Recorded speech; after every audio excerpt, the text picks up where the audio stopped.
इस वीडियो में हम पढ़ेंगे भारत की परमाणु नीति, इंडियाज न्यूक्लियर डॉक्ट्रिन या न्यूक्लियर पॉलिसी।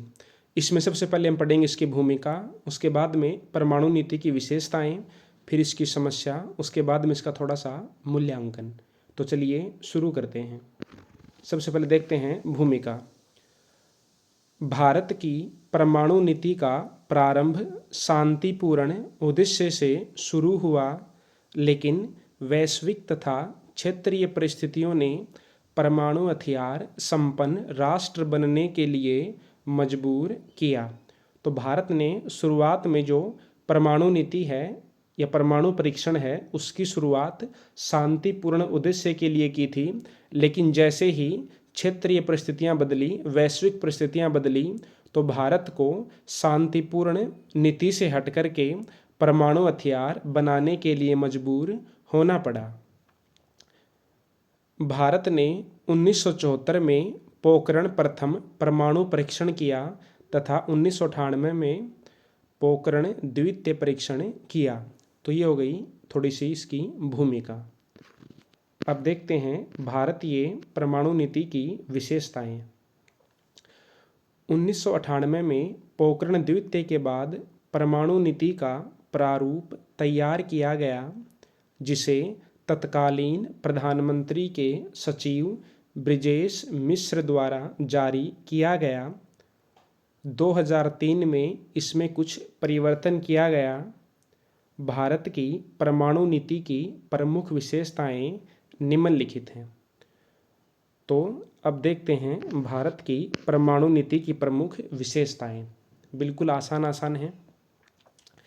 पहली विशेषता है, भारत की परमाणु नीति शांति एवं सामरिक दोनों उद्देश्यों को धारण करती है। यानी कि भारत शांति के लिए भी परमाणु परीक्षण करता है और हथियार बनाने के लिए भी परमाणु परीक्षण करता है या परमाणु सामग्री का उपयोग करता है। दूसरी विशेषता है, भारत पहले परमाणु हथियारों का प्रयोग नहीं करेगा, यानी कि नो फर्स्ट यूज पॉलिसी। ठीक है, हम पहले किसी भी देश पर परमाणु हथियारों से हमला नहीं करेंगे। 2003 में कहा गया कि भारत पर जैविक या रासायनिक हथियारों से हमला होने पर भारत परमाणु हथियारों का प्रयोग कर सकता है।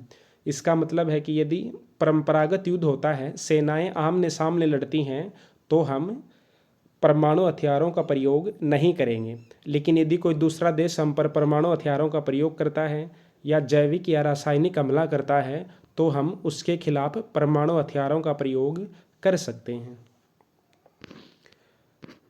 तीसरी विशेषता है, यदि भारत पर परमाणु हमला होता है तो भारत उसका उत्तर देगा, यानी कि परमाणु हमला करेगा जो अत्यंत विनाशकारी होगा और सामने वाले देश को अपूरणीय क्षति होगी।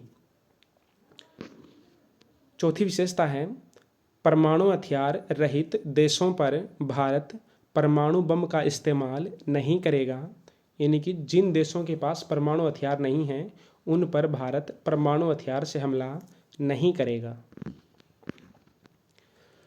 पांचवा प्रावधान है या पांचवी विशेषता है, भारत न्यूनतम विश्वसनीय प्रतिरोधक क्षमता तक परमाणु हथियारों का विकास करेगा, अर्थात उतना परमाणु हथियार रखेगा जिससे अन्य देशों को हमला करने से रोका जा सके। यानी कि भारत न्यूनतम यानी कि कम से कम उतनी संख्या में परमाणु हथियार अवश्य रखेगा जिससे दूसरे देश भारत पर परमाणु हमला करने से डरें। छठी विशेषता है, भारत परमाणु हथियार तथा उससे संबंधित तकनीक का निर्यात नहीं करेगा। सातवीं विशेषता है, भारत परमाणु निशस्त्रीकरण का समर्थन करता रहेगा।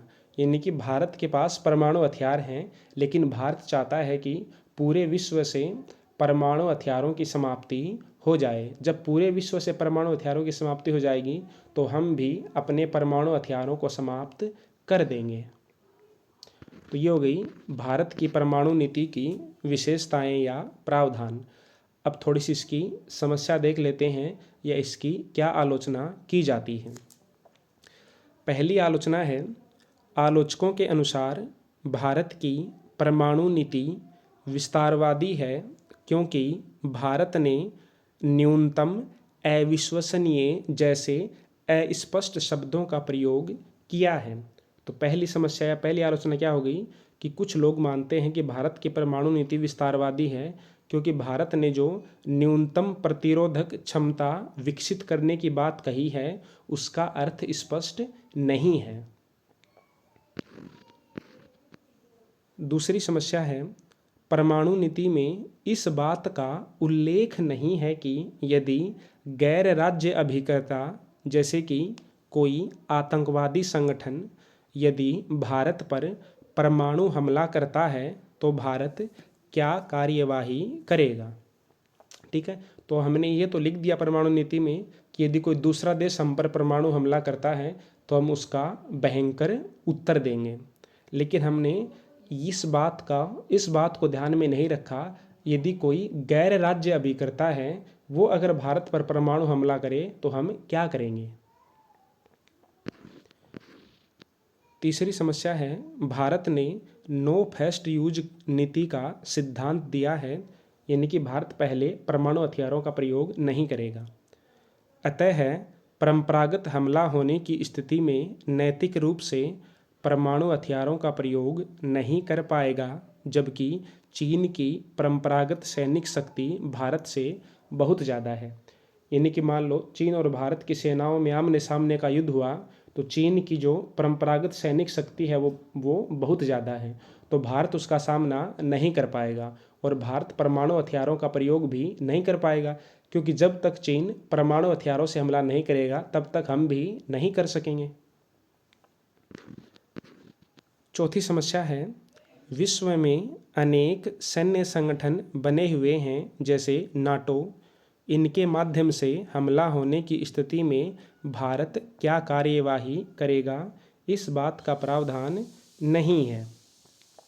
अब देखते हैं पांचवी समस्या या पांचवी आलोचना।